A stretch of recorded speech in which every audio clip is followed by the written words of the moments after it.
Bonjour à tous, on va évoquer le programme de ce jeudi 22 novembre avec un nouveau Quintet Plus sur l'hippodrome de Paris-Vincennes. Il s'agira du prix de Sillé-le-Guillaume. Voici ma sélection pour cette rencontre. J'ai placé en tête le numéro 18 Bebop au Fort, un cheval qui s'est fait remarquer l'hiver dernier à Vincennes.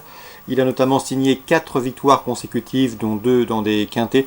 Le cheval a été de nouveau préservé pour cette période estivale et pour ce meeting. Il vient de prouver sa forme en se classant deuxième du prix de Toulac. À mon avis, c'est une toute première chance. Le 18, Bebop au Fort. Je lui poserai en priorité le 15, Superfez, un cheval qui est arrivé cet automne dans l'écurie de Jean-Michel Bazir, mais le cheval est confirmé dans les quintets. 3 victoires et 3 places pour lui en 10 quintets courus. Sachez qu'il sera déféré des 4 pieds, contrairement à sa dernière sortie. Le numéro 10, c'est pourquoi pas également une belle chance, c'est Bauloise au Fort, elle a de la qualité, elle est confirmée à ce niveau, 2 victoires et 2 places en 50 écourus, elle est en phase ascendante et me semble ici en mesure de terminer sur le podium. On se méfiera également du numéro 8, Slide So Easy, qui est un Danois, un cheval qui possède des références, il a notamment été jugé digne de participer à l'International Throw à Yonkers aux États-Unis le mois dernier. Pour ses débuts en France, il sera pieds nus, confié à Björn Hoop, mieux vaut donc s'en méfier d'entrée de jeu. Le numéro 7, Speed Delicious, un cheval qui a déjà gagné quintet par le passé sur notre sol en 2017 lorsqu'il était encore sous la férule de Philippe Billard. Le cheval malheureusement a déçu, a été souvent disqualifié lors de ses dernières venues à Vincennes l'hiver dernier. C'est le bémol. Ensuite, j'ai retenu le numéro 16, Youssef Henna, qui aborde cette rencontre en pleine forme. Il a remporté 4 de ses 5 derniers parcours, il reste sur 2 succès.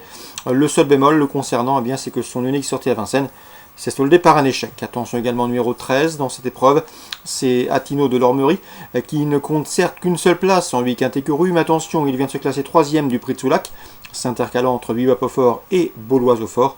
Une ligne qui plaide bien évidemment en sa faveur pour l'obtention d'un accessite. Attention également au numéro 12, c'est Valfleury, 9 ans, toujours un gamble. Le cheval reste sur une série de bons résultats, il n'a jamais terminé plus loin que 5e lors de ses 5 derniers parcours. Ajoutez à cela qu'il vient de prouver sa forme récemment en se classant 2e à Nantes. À mon avis, il est barré pour le succès, mais sûrement pas pour un accessite. Donc en partant, ce sera numéro 5, c'est Balzac de Liton. Résumé chiffré pour ce quintet du jeudi 22 novembre, 18, 15, 10, 8, devant le 7, le 16, le 13 et le 12. Suite du programme, la deuxième. Confirmation attendue pour le 209 François Ditzkorza qui a gagné très facilement récemment sur petite piste. Il devançait ce jour-là le 210 Fuego de Well, nettement battu mais une nouvelle fois en mesure de terminer sur le podium. À mon avis, leur principal opposant sera l'estimé Falaisien du Rib, le 6, un cheval qui débute sous la selle avec de sérieuses prétentions. Donc 209, 206, 210, mon choix préférentiel pour ce deuxième rendez-vous. La troisième, le 305, Diva des Vols présente de solides garanties. On va les évoquer. Elle était réservée pour ce meeting d'hiver. Elle a gagné sur ce parcours à pareille époque l'an dernier. Elle possède en une 12-4 le meilleur chrono du peloton sur ce parcours. Elle a hérité d'un bon numéro derrière les ailes de l'autostart. Et elle sera pieds nus. Bref, vous l'aurez compris, c'est une première chance. Le 305, Diva des Vols. Attention également au 301, Dame Highland, qui a, pour sa dernière sortie sur le parcours qui nous intéresse, s'est classé deuxième. 305, 301. On passe à la suivante, le 405, Gospel Pat mérite crédit, 2 courses pour lui, 2 victoires à Reims. Il n'a pas été des plus convaincants la dernière fois où il a eu tendance à pencher. Il va débuter corde à gauche, mais il sera imprudent de faire sans lui.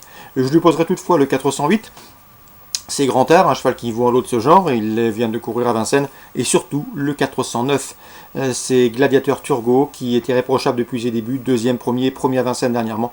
À mon avis, c'est une première chance, 409, 408, 405. La cinquième, attention au 504 Chalimard de Guèze. C'est un cheval un peu délicat, mais un cheval de qualité. Il est en retard de gain. Il revient ici sous la selle avec une belle chance de succès. Il sera d'ailleurs pieds nus pour l'occasion. C'est un objectif. Le 504 Chalimard de Guèze, à mon avis, ce sera premier ou nulle part. Pour les places et pour les amateurs de jeux couplés, on peut lui associer le 511 Accord Marjac, un bon finisseur, un cheval qui reste sur d'excellents résultats. Il est en pleine forme. Il aura surtout contre lui de rendre la distance. On résume tout ça pour Vincennes rapidement. La deuxième, 9. Le 6, attention à lui, c'est un bon cheval, et le 10. La troisième, le 5 et le 1. La quatrième, 9, 8, 5. La cinquième, le 4 et le 11. Concernant Angers, Réunion 3, dans la deuxième, le 202 Sareka devrait pouvoir s'imposer. Il a été battu du peu en débutant à Deauville. C'est la première chance de la course, 202. Je lui poserai le 3, Mataïva, perfectible, mais également le numéro 6, Alzira, qui aura pour elle une certaine expérience. La quatrième, le 402, Miley West devrait pouvoir afficher des progrès sur ses débuts. Le cheval est rallongé, il passe de 16 à 2000. C'est une première chance. Attention également au 411 Sagunto, un protégé de Xavier Thomas de Molt. Un cheval qui fait l'objet de bruits favorables. Mieux vaut donc s'en méfier ici. 402, 411. Et enfin, dans la 8e, mon coup de cœur sera le 801 Friedrich Palace. Un cheval qui n'a pas couru depuis le mois de juin 2017. Mais attention, c'est un bon cheval estimé par Alain Coetil. Le cheval a déjà pas mal de travail. C'est un cheval qui compte déjà 9 podiums en des courses courues.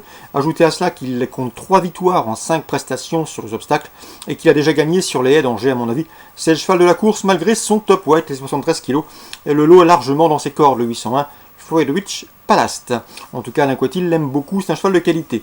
Concernant Lyon-Lassois, Réunion 5 donc à Lyon-Lassois, 2 coups de cœur. Le 109 tout d'abord, Corrèze, qui a terminé 4e en débutant courant juin à Maison Lafitte. Elle n'a pas été revue depuis, mais à mon avis, le lot est dans ses cordes. C'est une 2 ans qui peut ouvrir son palmarès ici. Elle se déplace d'ailleurs à Lyon dans cette optique, le 109 Corrèze. Attention également au 504 Charlie. J'ai pu m'entretenir avec Yvonne Bonnemer. C'était un 4 ans de qualité. Le cheval a très bien fini dernièrement à Lyon-Lassois, alors qu'il était longtemps parmi les derniers, il a tardé à trouver le passage et a fini dans une plaisante action. C'était la note ce jour-là, c'était le 8 novembre à Lyon-Lassois. Un cheval qui se plaît d'ailleurs sur cette PSF lyonnaise, puisqu'il s'est produit à 3 reprises. Résultat, un succès à pareille époque l'an dernier, lorsqu'il avait 3 ans, mais également 2 places de 4e. Ici, dans ce lot, le cheval doit pouvoir bien faire, en tout cas d'après Yvonne Volmer, en 24 de valeur, il est largement compétitif. C'est une première chance. Le seul bémol le concernant, c'est son numéro dans les stalles et la numéro 14 dans les boîtes, ce qui peut contrarier ses plans. Donc pour Lyon-Lassois, Réunion 5, 2 coups de cœur, le 109 Corrèze pour un jeu simple gagnant placé, et le 504, une base de jeu pour vos différents jeux combinés. Voilà pour les infos de ce jeudi 22 novembre, excellent jeu à tous, bonne journée, et rendez-vous demain pour une nouvelle émission.